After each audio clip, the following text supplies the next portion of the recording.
Thank you very much, Your Excellency. Ladies and gentlemen of the press, we are very perturbed by the recent developments that saw the High Court in Kiambu issuing orders blocking the implementation of the NADCO report. As you're all aware, I was in the dissenting side on the signing of that report, and I didn't sign it because our two key issues that we presented, mainly the issue of the cost of living, was not addressed. That was rejected by our friends in Kenya, Kwanza. But now we understand why, because the intention was really to add more taxes, which they have done since we left Bomas. More and more taxes are coming up. And with the budget policy statement in place, the trajectory is increment of taxes across. If we had VAT being increased from 8% to 16% on fuel in the 2023 finance bill, now that VAT is being added even on milk and bread.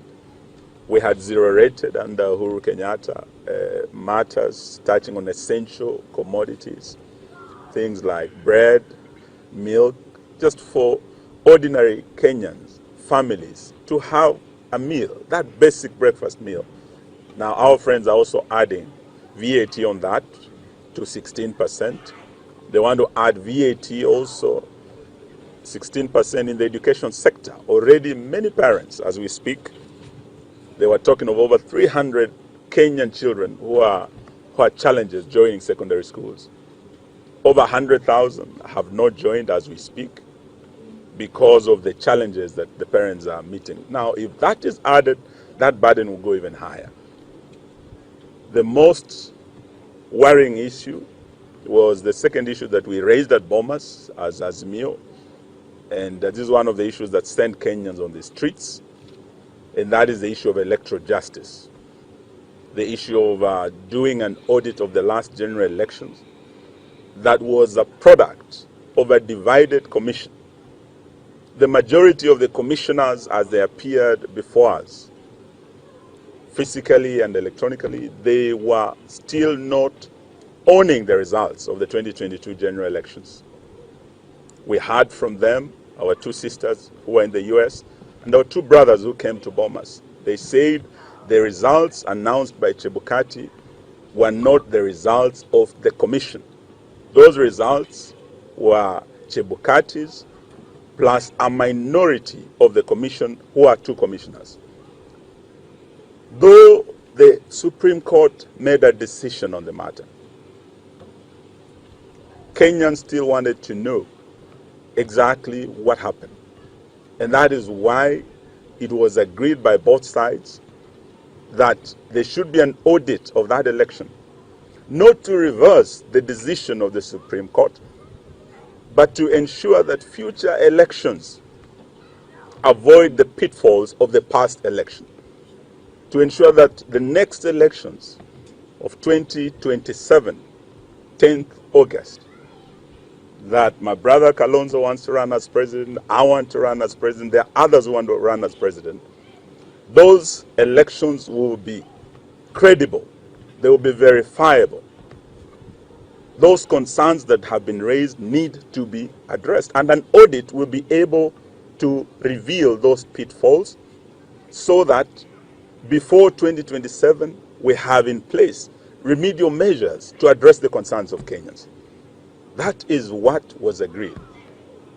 And I do recall when we went to Kitui, we went to mourn our friend's brother-in-law in Kitui, who said that though Kenya Kwanza refused the issue of cost of living and want to add taxes, we'll deal with that issue later. It's the next phase of our struggle, as my brother has said, that will actually lead Kenyans back to the streets.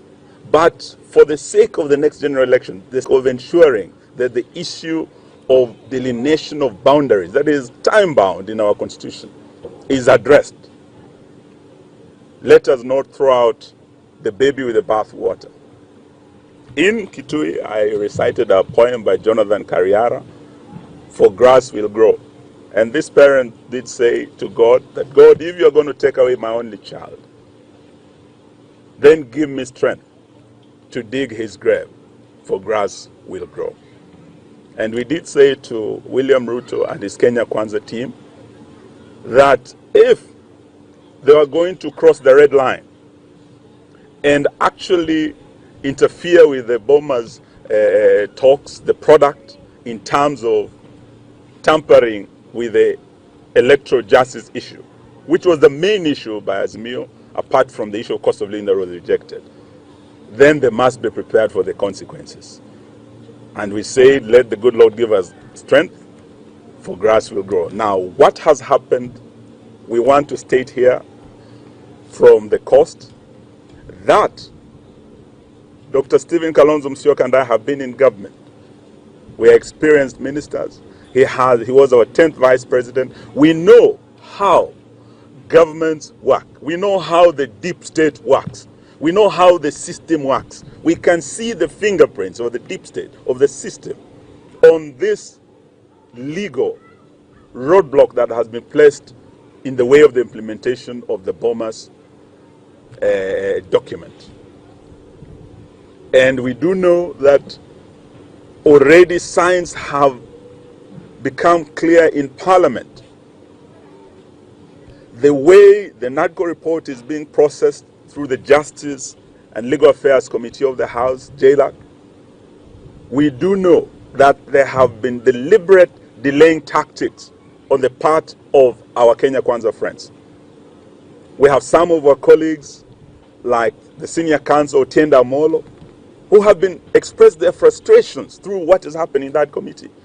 They have called meetings, their colleagues have skipped meetings so that they don't process that report. So the strategy is to delay implementation in Parliament, and the ultimate strategy now is to derail the implementation of the NADCO report through the courts. And we believe this is state-instigated litigation to derail this process. And we are saying today that as Azimio, we will not accept these tactics. I always believe that when our colleagues came to bomb us, they did not come with clean hands to the dialogue table. They came with dangerous cards hidden under the table. And I believe they have started playing those dangerous cards in Parliament through delay and in courts through derailment that is now happening. They did not have goodwill at the beginning of this process. In fact, they did not have goodwill during this process. And I must congratulate our team leader, Kalonzo Musyoka. He's a very patient man. He's a diplomat. And to South Sudan and across the world, he is a renowned diplomat. He was very patient for the sake of this country. But if those efforts are going to be thrown out through this nefarious scheme by the Kenya Kwanza government, then they better be prepared for the consequences. This is the clear message we want to give to Kenya Kwanza from this beautiful end of the world, just besides the Indian Ocean. The other issue we want to say is that the issue of corruption, endemic corruption and tribalism in this government is something that cannot go unchallenged. As we speak, Kenya has for the first time in recent days been added to the grey list of the world. The grey list is a shameful list of the most corrupt nations in the world. Those are the heavens of money laundering, the wash people. And indeed, Kenya has become a wash nation. Everything you look at now is fake, from the fake fertilizer. How do we trust these people? Someone who can pack donkey poop and put stones and add sand and call it fertilizer? Can you trust such a person? Can we trust these people? And we must call out Ruto, who has become like a Alibaba and his gang of 40 thieves, because they're stealing day and night from Kenyans. Now they've gone to the farmers. Kenya is an agrarian economy. We have over 80% earning a livelihood from agriculture.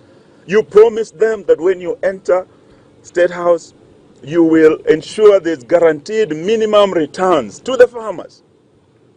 Now that is not guaranteed anymore. When you are giving them stones, na mavi ya punda, na mchanga, na unaita hii ni mbolea. How are we going to grow food and remove Kenya from the list of food insecure nations of the world? We will not achieve. So these are some of the issues we want to say as we speak. From the reports given, it is shown that the Kenya Kwanza government has entrenched corruption. And the most corrupt ministries are known. Kenya Kwanza government has entrenched tribalism. With that system of shareholding, we cannot have one or two shareholders wanajivunia kuwa wa Kenya and the rest wanavumilia kuwa wa Kenya. We cannot have this. From the public employment, right from cabinet to the PSs to the CSs, you can see the trend of shareholding where others are excluded and they are second-class citizens when they are main shareholders who are first-class citizens. Is this the Kenya we want? This is what we are saying, that even as Baba goes to Addis, and we wish him well, this Easter we want to call on our Christians as we celebrate Easter and the rising of Christ to pray for the champion of our democracy, Raila Amolo Odinga, the champion of devolution. Would like him to go and champion the unity of the African continent. The dream of Kwame Nkrumah of having the United States of Africa. We know Raila Odinga has what it takes. Let us pray for him so that he can go and achieve this, not just for himself, not just for our team Azimio, but for Kenya and for East Africa. We wish him well, but we want to assure Kenyans that we will continue. Our team is intact. Stephen Kalonzo Musyoka, who was our team leader at Bomas, is here. Our colleagues across the country who are part of Azimio are with us. We will continue fighting until we ensure that we do away with this endemic corruption and tribalism in this government. I think we want to thank you for listening to us. Na vile vile, we take this opportunity to also ask our Muslim brothers and sisters kwa mwezi huu mtukufu wa Ramadhan, pia waombee mzee wetu, waombee amani hapa kule Gaza na duniani kote. We wish you a happy Easter na Ramadan Karim. Asante sana.